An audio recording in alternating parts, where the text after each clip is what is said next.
Good morning, everyone, and welcome to episode 35 of the Willow Cove Crafts podcast, a podcast about knitting and sewing and my other crafty endeavors. My name is Emily, and you can find me on both Ravelry and Instagram as Willow Cove Crafts. Today is Sunday, September 11th. 2022, and I am coming to you from just outside of Madison in Verona, Wisconsin. It is a super kind of dark and overcast and stormy day here.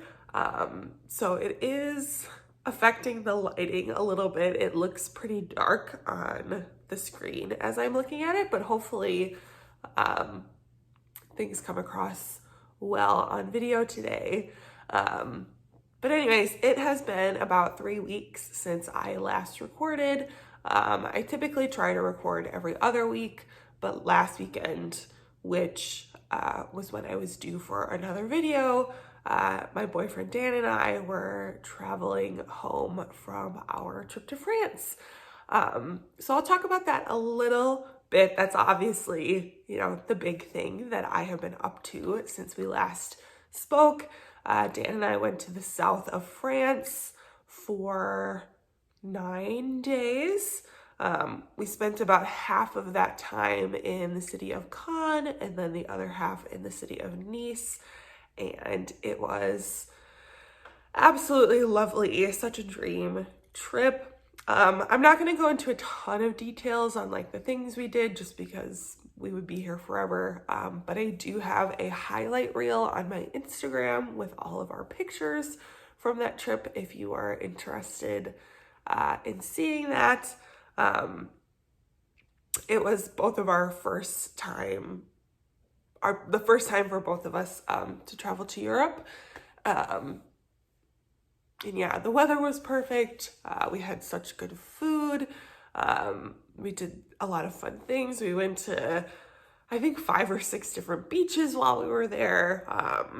And everything was just so beautiful. And yeah, we had a really, really great time. I know my last episode, I talked a bit about traveling to France and what that meant for my knitting needles and actually taking my needles with me on the trip. I will talk about that a little bit more later when I talk about my Cargill. Yes, wonderful trip. Definitely recommend going and looking at my highlight reel on Instagram with all of our pictures. And yes, definitely would recommend the south of France as a wonderful, wonderful place to go visit. The other things that have happened in the last couple weeks, I don't know if you can tell, but I am pretty sick. We got back from our trip, and then a couple days later, I think it was Wednesday, I was back at work, obviously, and Wednesday morning, I woke up feeling just kind of under the weather. And then by lunchtime on Wednesday, I was practically falling asleep at my desk. I did not feel great. I was extremely, extremely tired. And then I went home at lunchtime on Wednesday and basically slept until the next morning. And I always say that if I'm not knitting, then I'm really sick.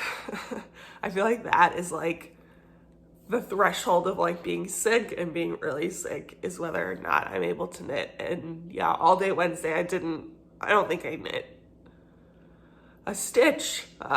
Typically being sick, being sick sucks, but I kind of view it as an opportunity to be lazy and knit all day. But I wasn't even doing that. I was just so tired. I could barely stay awake. So yeah, I took a half sick day on Wednesday, and then I took another sick day on Thursday. I felt a little better on Thursday, a little bit more with it. So I did do some knitting on Thursday, and then Friday I had a vacation day. So yeah, I got back from vacation and I still have not like really gotten back into the swing of work this last week. So tomorrow is Monday, the start of a new work week, and I'm gonna definitely be spending a lot of time getting caught up this week at my job because I basically have not worked for the last 2 weeks. One of those weeks was planned, one was not. And then the reason I had a vacation day on Friday is because my mom and I had made plans to go. So there are 2 big festivals in southern Wisconsin that, you know, we really care about. So on Friday, we went to the Great Wisconsin Quilt Show, which is like the quilt expo here. That was really fun. That one is really interesting because there's vendors, but then there's also like a quilt contest, and so you get to see all of these just like beautifully done quilts. Yeah, some of those quilts were really, really impressive, and just like the attention to detail was very, very well done. So we did that on Friday, and then on Saturday we had the Wisconsin Sheep and Wool Festival, which is in a town called Jefferson, which is about 45 minutes from here. Lots of vendors, lots of livestock, lots of sheep and goats to see. And I really enjoy going to that every year. This was the first time I have been able to go to either of these festivals for the last couple of years because of COVID. The Quilt Expo, this was the first year they've had it since the pandemic started. The Sheep and Wool Festival they had last year, but I was not able to go. So it was really nice to be able to go to those events again. It's something I look forward to every September.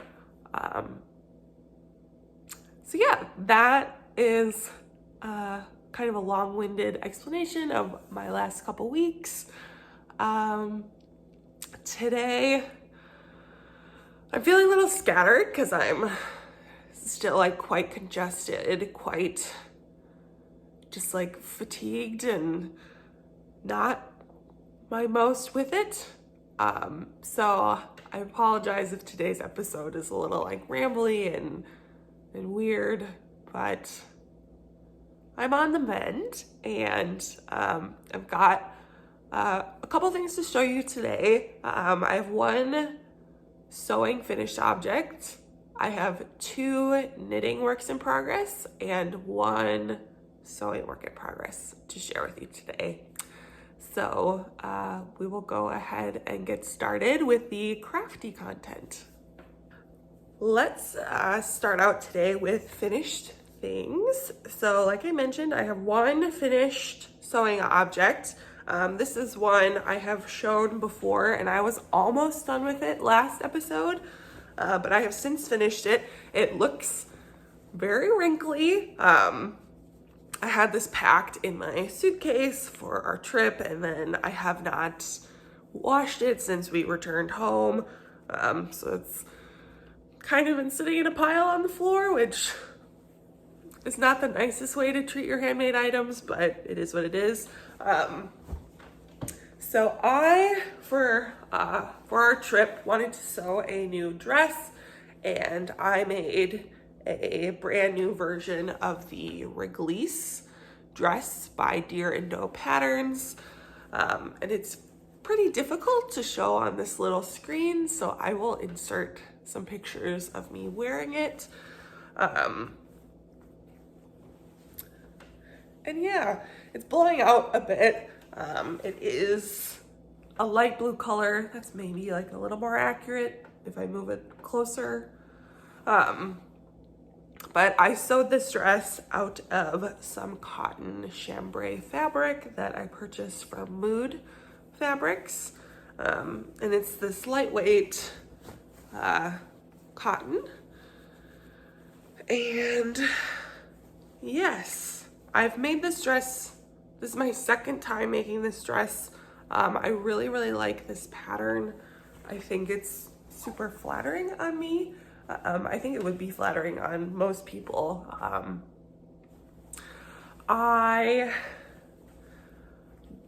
did make some modifications. I did the same modifications that I did on my last version. I lengthened the bodice by, I don't remember at this point. But yeah, I lengthened the bodice, I lengthened the skirt a little bit. I am 5'9", and so a lot of patterns as they are written are just a little too short for me. So I tend to lengthen things. And yeah, other than that, I did make the largest size in the pattern, which is, I want to say it's a European size 52. Is that a thing? I don't know. But you know, if you go look up the pattern website, I make the largest size. I have a 45-inch bust for reference.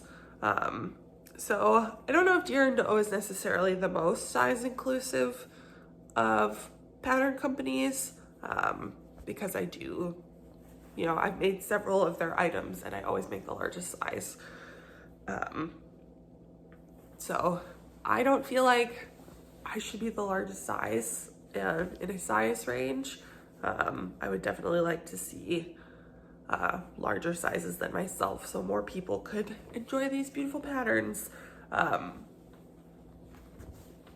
Yeah, I keep holding this up thinking I'm going to somehow be able to show it to you well on this screen, but that is just not the case. I'm trying to think if there's anything else to really say about this.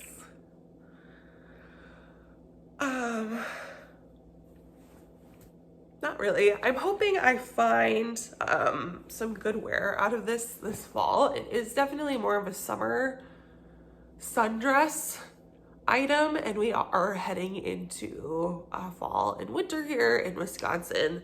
So I am kind of toying around with, you know, what types of tights would look nice with this, you know, layering sweaters over the top of it, to hopefully get some use out of this in the fall and winter, given that it is definitely more of a summery item.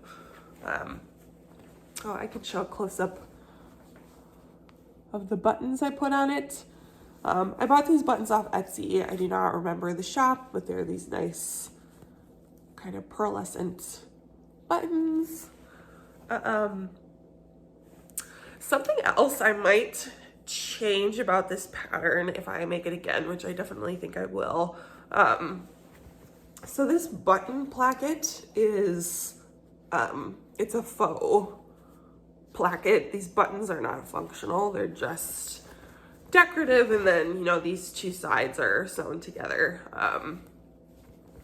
And the pattern calls for you to interface that button placket. The interface worked really nicely for my first version, which I sewed out of a viscose. The cotton fabric, though, is much, not much more stiffer than the viscose, but it is like, you know, got a bit more structure to it than the viscose fabric. And I did find that interfacing the cotton, this piece is very, very stiff. There's a lot of layers of fabric and interfacing in this one spot on the dress. And again, I think that worked really nice for a viscose fabric, which is very, very fluid. But if and when I make this dress again out of a cotton fabric or something that is a little bit more structured, I might omit the interfacing out of the button placket just to make this piece, you know, I don't know if you can like tell just like how stiff that is compared to the rest of the dress. I do think it kind of like sticks up a little funny just because it is so sturdy. I wonder if that'll like kind of soften and relax a little bit when I wash this for the first time. But I might consider just getting rid of the interfacing. I think there's a lot of fabric layers there.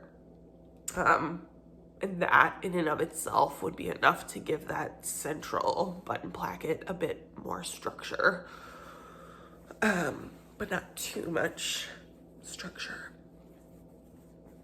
So yeah, Reglisse dress, or no, it's Reglisse. It's not Reglisse, it's Reglisse. And yes, I will definitely probably make some more of these in the future, probably not anytime soon. Again, we are heading into the colder months, and so I'm not really in the mood to sew a sundress. But maybe next spring or summer, I will make a couple more versions of this dress. Moving into works in progress, if you have watched my last few episodes, I am continuing to work on the same projects. In like mid-August, I signed up for 2 sweater test knits, which I've talked about before was probably a bad idea. I really like the process of test knitting, but I definitely think in the future I need to just do one at a time. Having 2 sweaters that I have to knit in 2 months is, I think, just a little bit much for me. I know some people are just like super prolific knitters and seem to like knit really fast and churn these things out. And they do test knits all the time. There are a couple ladies in the test knit group who, I went and followed everyone on Instagram, and they seem to just like test knit all the time, and they knit these sweaters just so fast, and I'm amazed that people are able to do that. But I am not one of those people. I'm a little bit of a slower knitter. I knit a lot, so I feel like I still produce quite a bit, but I think I'm a slow knitter. I might have to show you sometime how I knit. I do not knit continental or English style. I do this like weird hybrid that is probably actually super inefficient, but that is how I learned. No one taught me to do it that way. That's just like what my hands did when I was taught how to knit, and now that's how my muscle memory is. And yeah, I'm not gonna change it, but it is really slow. I tension my yarn in my right hand, but I pass the yarn from my right hand to my left hand as I loop it around the needle. And so I'm not knitting with one hand, I'm passing my yarn, which, if you're passing your yarn, it's not efficient. So yeah, definitely a slow knitter. I sometimes think about learning other ways to knit, but then, I enjoy knitting. How I knit while slow is, it's how I do it. So anyways, I really like test knitting. I definitely encourage people to try it if it interests you.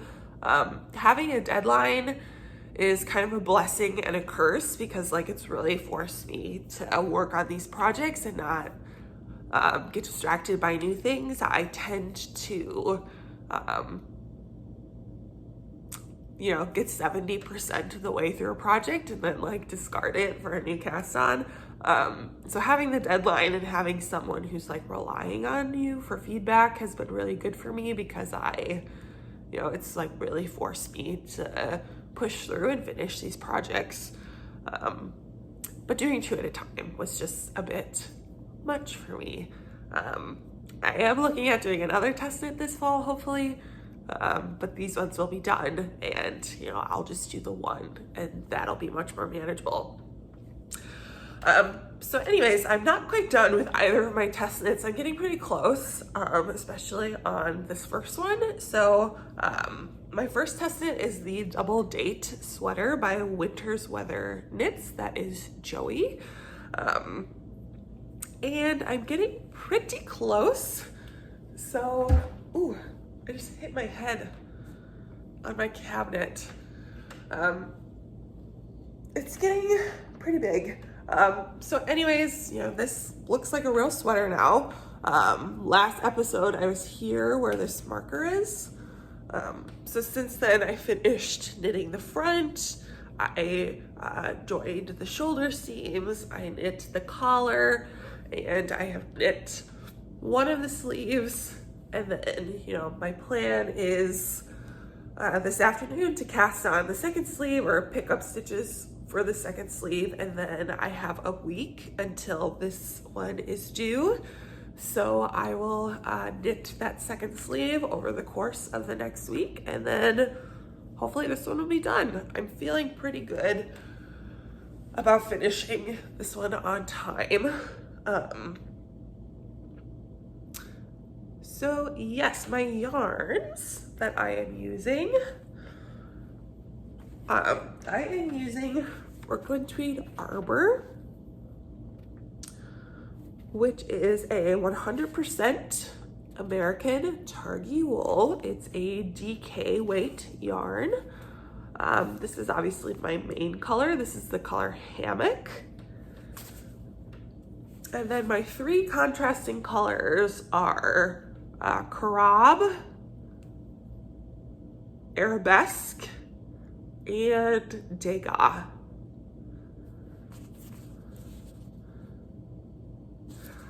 So far, I've only used one skein of each of the contrasting colors, and I think I'll be able to finish out the sweater with the one skein. And I'm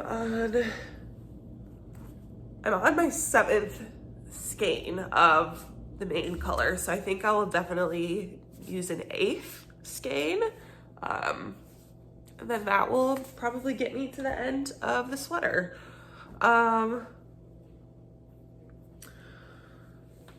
A couple things to say about this. I did knit the sweater exactly to pattern. We were allowed modifications on the test knit, like to lengthen it, but I was a little bit worried about time, and so I just decided to knit it as it was. It is very cropped on me. I think, you know, if I had knit this outside of the test knit and had, you know, all the time in the world, I definitely would have lengthened it. Again, I'm pretty tall. I lengthen most things. And I think this definitely could have used it. Definitely would fit an average sized person. But yeah, it like just barely comes to the top of high-waisted pants. Typically I would like it to be a little bit longer so that I could like tuck it in. But yeah, it's pretty short. I am hopeful that it will grow a little bit with blocking. And again, I don't mind a crop sweater. I really like that style. This one is just like a little too short, even like for a cropped look. And so I'm really hoping with blocking it will grow like 1/2 inch to 1 inch. And then that I'll be much happier with. If not, I do think this sweater looks really cute over dresses. And so that obviously kind of solves the problem of having your stomach hanging out. You just pop it over a dress, and it does hit pretty bang on the narrowest part of my waist. So I do think, you know, as it is pretty flattering in that regard. I just personally don't like having my stomach hanging out. You know, when I say cropped, I definitely like having a high-waisted jean, and that's something that comes right to the top of that jean. So you're still covered. It's just that proportion of having taller pants and a shorter shirt. So anyways, I'm optimistic that this will grow a little bit. I really, really like it. I think it is super cute. And yeah, I just think I'll have to be a little more conscious about how I style it, as opposed to some of my other sweaters that are more oversized and I can just throw on over anything. But yes, this is getting released.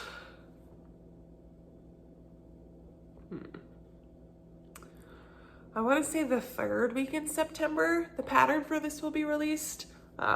So keep an eye out for this. I will definitely be posting a picture on my Instagram on that pattern release day.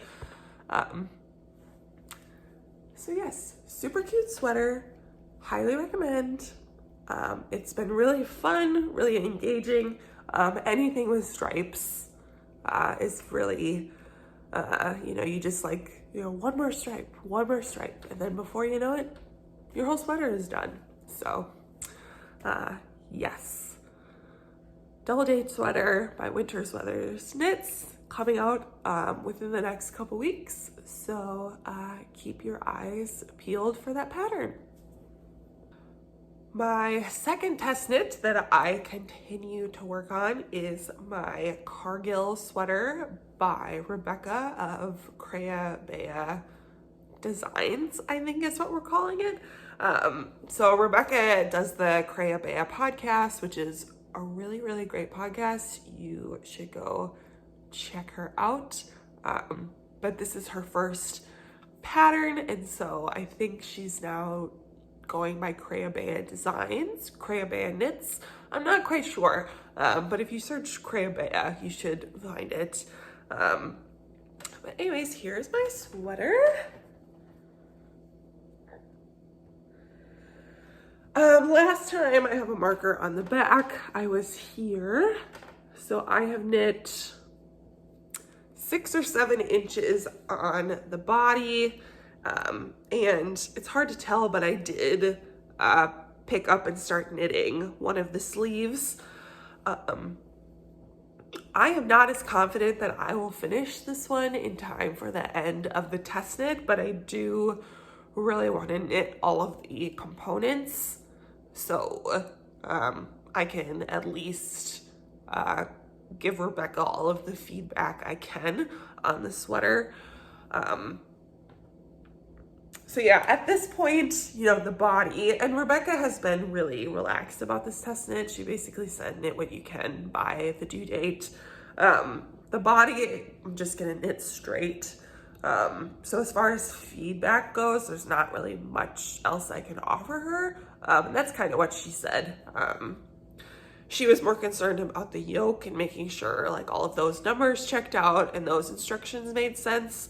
But yeah, the body at this point, I'm just knitting straight. The sleeves are a balloon sleeve, and so the sleeve also is just knit straight at this point.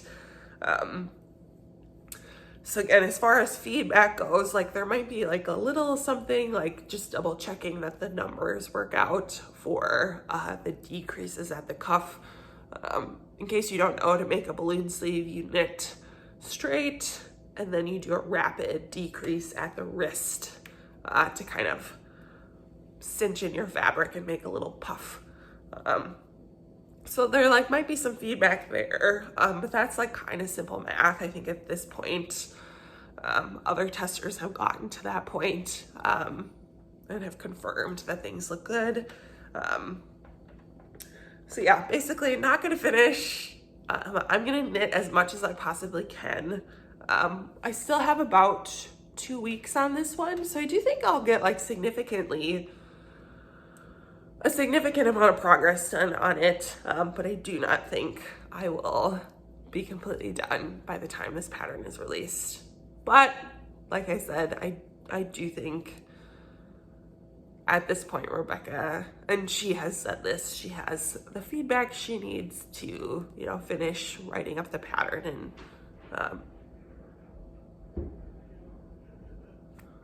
oh my God, okay. Sorry, someone's out in the hallway and it sounded like they were trying to come into my apartment and my heart just like stopped for a second. Okay, anyways.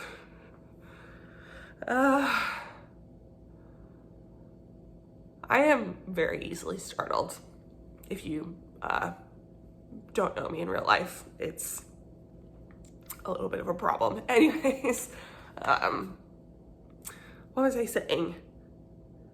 Yeah, Rebecca has said that at this point in the test, she thinks she has what she needs to confidently release the pattern. And so she has basically said, knit what you can, get as far as you can. I do still feel like bad and guilty that I signed up for a test knit and I haven't finished the sweater, or I don't think I'm gonna finish the sweater by the due date. But I'm gonna get pretty close, and I'm gonna finish it up as quickly as I can. Also because it's super pretty. The color, I have a big window right here, and so colors tend to kind of get blown out, but if I hold it kind of back here in the shadow, I do think the color is a bit more accurate. This yarn is 2 yarns held together. They're both Emilia and Philomene. The first base is the Josephine base, which is a 100% non-superwash merino. The colorway is Tiffany. Again, that's a fingering weight. And then that is held together with their Leona base, also in the Tiffany colorway. And this is 72% mohair, 28% silk. And it's this beautiful burgundy, like kind of brownish purpley.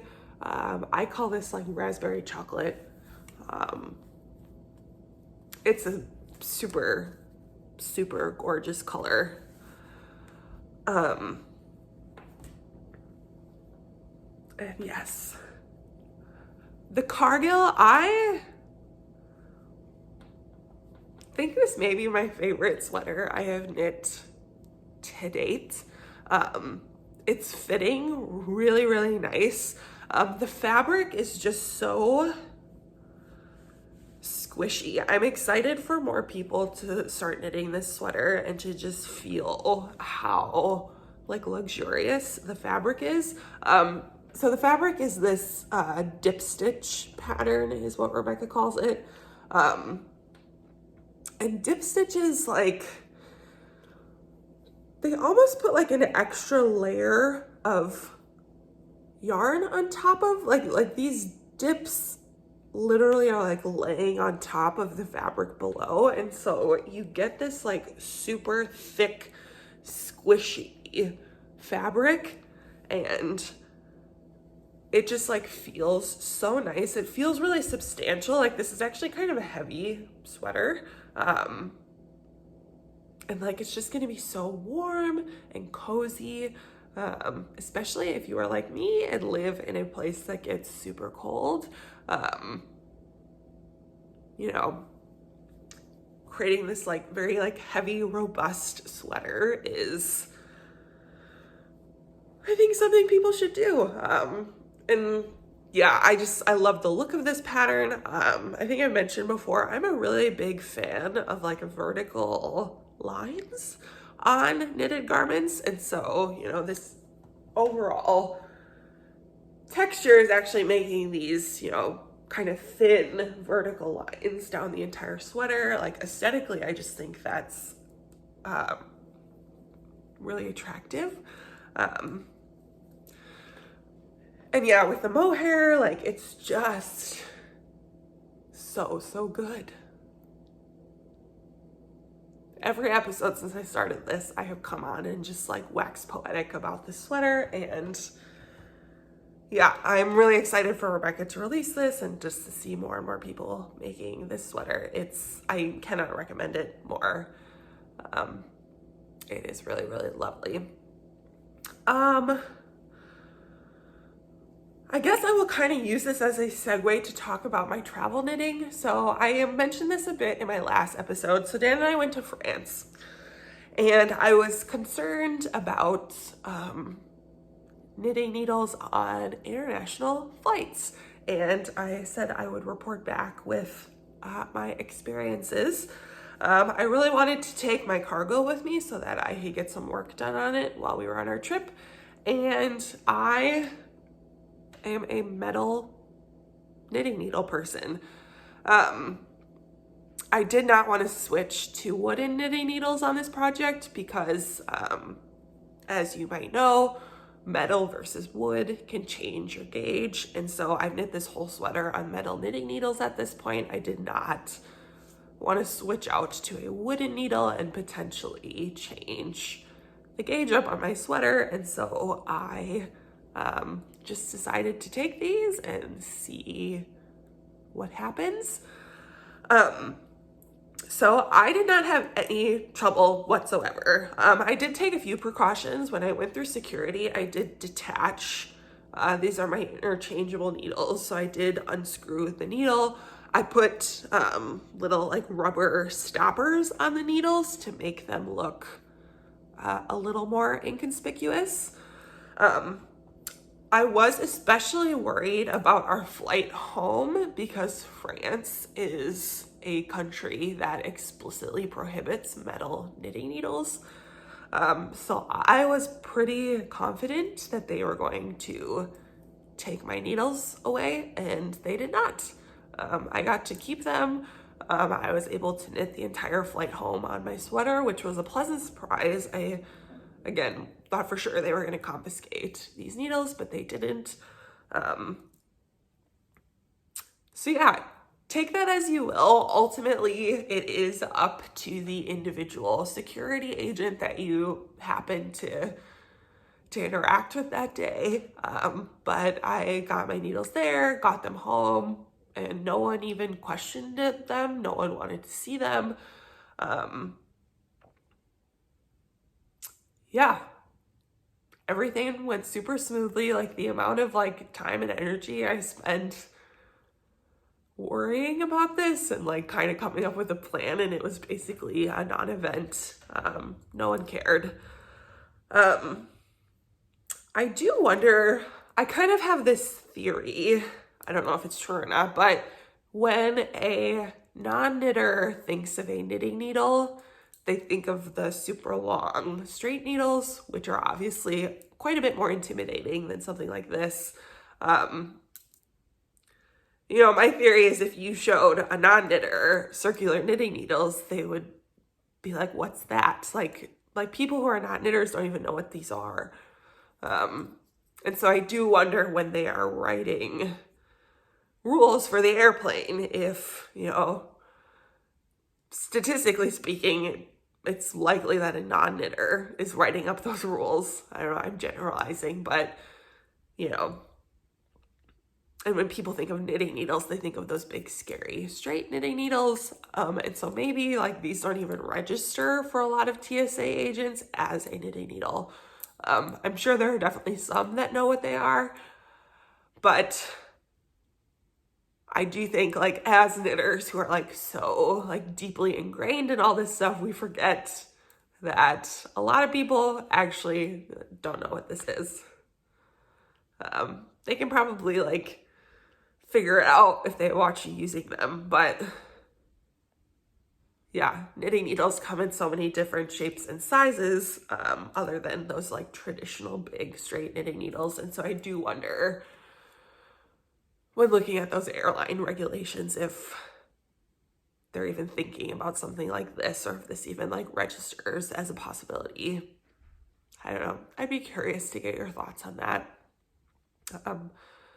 But yes, France explicitly prohibits metal knitting needles, and I was still able to get my needles through security. I knit at the airport and no one asked me about it.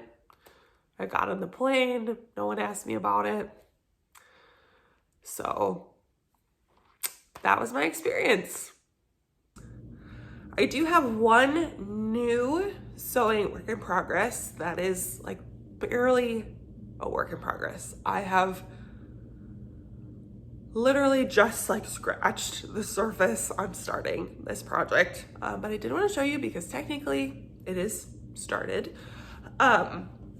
So over the last like month or so, I have just been like really wanting to start a new quilt. I have several quilts already on the go that I could pick up and finish, but why would I do that when I can just start a new project? In reality, I started this one for a specific reason. I really need a new quilt for my bed. I have a quilt on my bed currently that my mom made me in, I was a little kid. She probably made it in like the mid 90s. I haven't talked about my mom a ton on this podcast, but my mom is like a very proficient quilter. She's super duper talented when it comes to making quilts. She's been quilting for a really long time.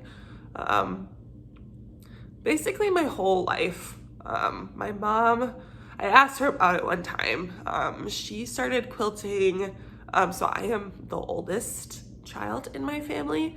And she told me that after I was born, so I was her first baby, obviously. After I was born, she just like really needed something that was like hers, and you know, something to kind of like feed into her creative side and to, you know, motherhood. I'm not a mother, so I don't know what this is like, but I've heard many people say that motherhood is can be very exhausting and you're giving a lot of yourself. And she just said that she realized pretty quickly after I was born that she like really needed something that was hers, if that makes sense. I'm sure that does make sense to a lot of people. So she decided to take a quilting class. And so yeah, my mother's quilting pretty much coincides with my entire life because I was the thing that prompted her to start quilting. So, but anyway, she's been quilting a really long time, 31 years, I would estimate. And yeah, she made me the current quilt on my bed when I was a child, like maybe when I was 7 or 8 years old. So the quilt is pretty old. It's definitely over 20 years old, maybe getting closer to 25 years old. And it's a beautiful quilt, but I do think it has been very well loved and needs a little bit of restoration. You know, some of the fabric is ripping, some of the stitching is ripping. It's definitely on my list at some point to try and like mend it a little bit. But I do think, you know, I definitely believe in using quilts and like loving them, and making them a part of your, you know, home and actually utilizing them. But I do think a lot of quilts do reach a point where they should maybe just be a keepsake. And so I think that is kind of the spot that my current quilt is, that my mom made me. Definitely in need of restoration. It has been used so much. Literally, it's been on my bed for 25 years. So yeah, very well loved.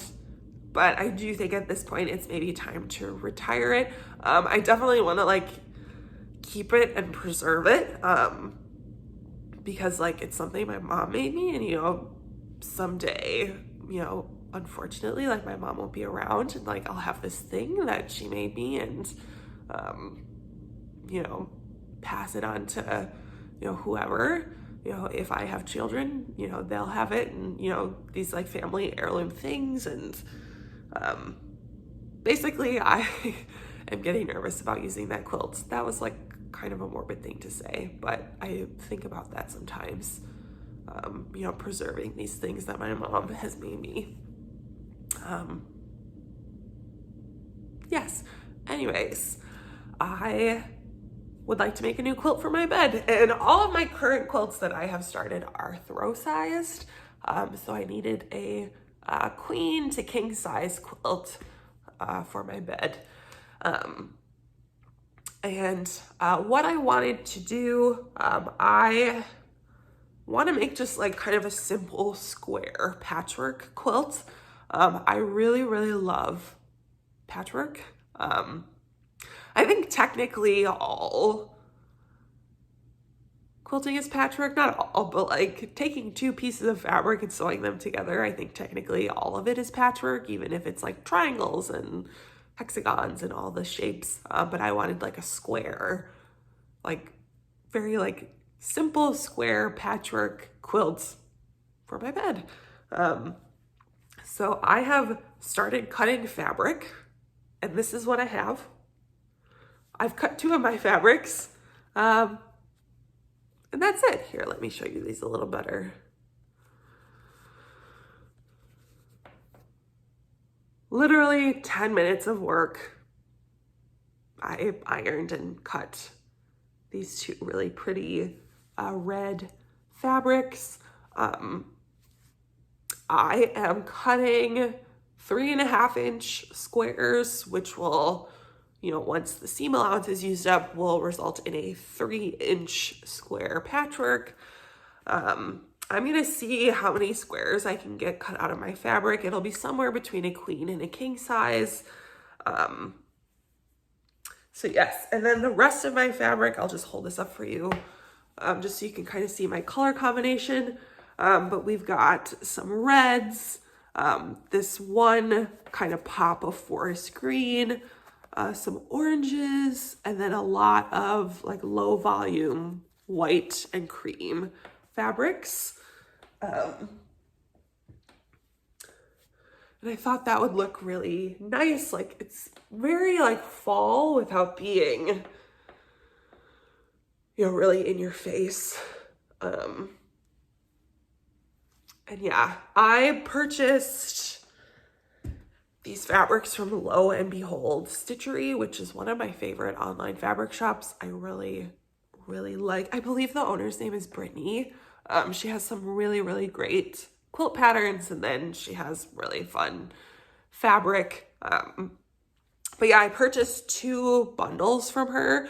So these are the 2, actually. This was one.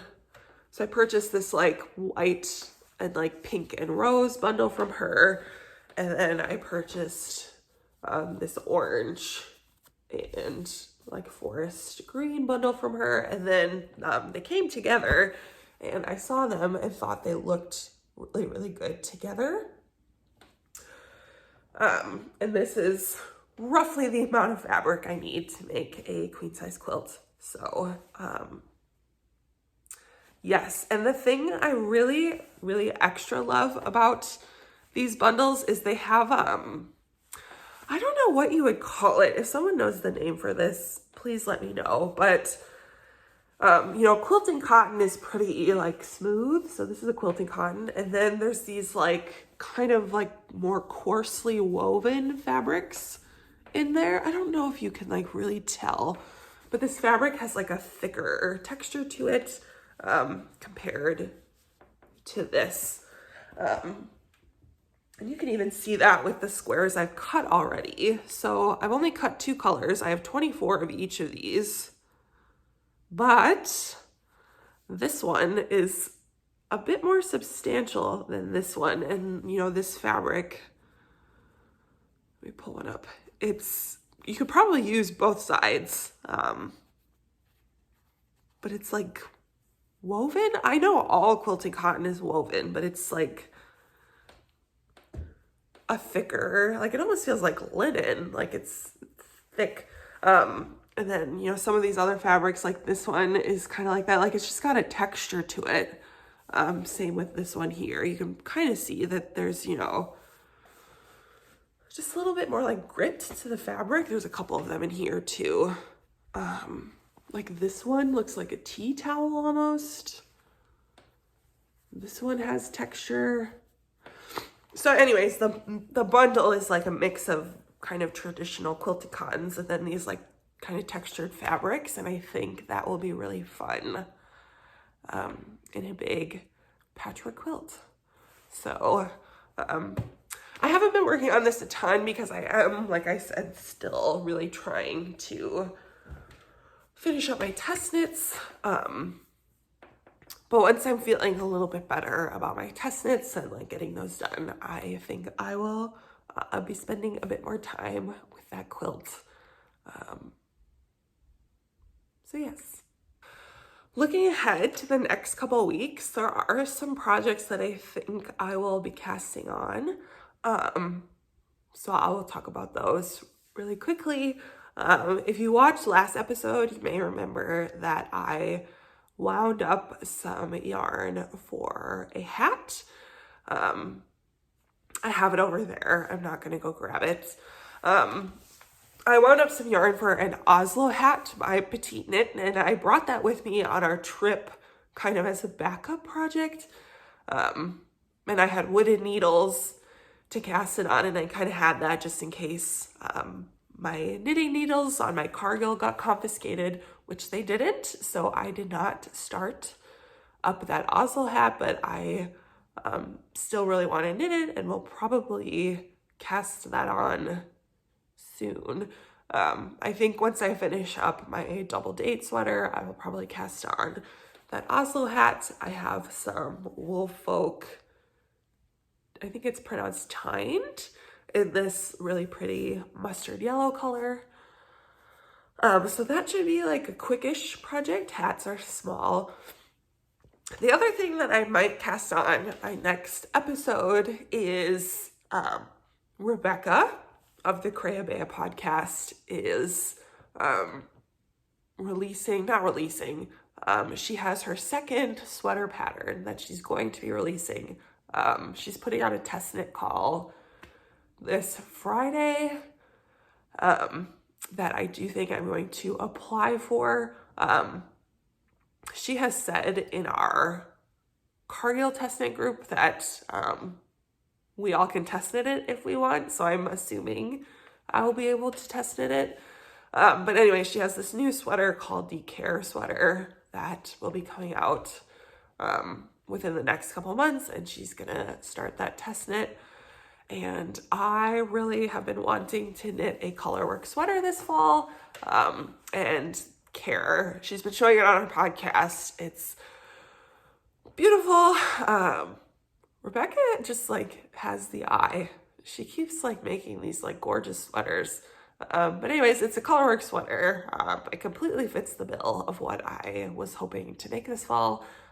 So I am hopeful that I will get to test knit that for her. So if I am selected for that, I will probably have cast that on by next episode. I think I will be using some Holst yarn I have in my stash to knit that sweater. I have this like really rich chocolatey brown color that I would probably use for the main color, and then like a cream kind of almondy color for the color work. I think that would look really nice and cozy and rustic. So yeah, those are my plans for the next couple weeks. I definitely want to finish up the double date sweater and hopefully have that as a finished object for next episode. And then yeah, hopefully next time there will be some new cast-ons. I know I've been working on the same projects for the last few episodes, but hopefully next time there's a little bit more variety and new stuff to show you. But yeah, other than that, I think that is it for me today. Thank you so much for watching and sticking around this far. If you have, please give this video a like or comment if you are so inclined. Those interactions really help grow my channel. Subscribe if you have not already. And I will plan on talking to you all again in about 2 weeks. Bye, everyone. Thanks again.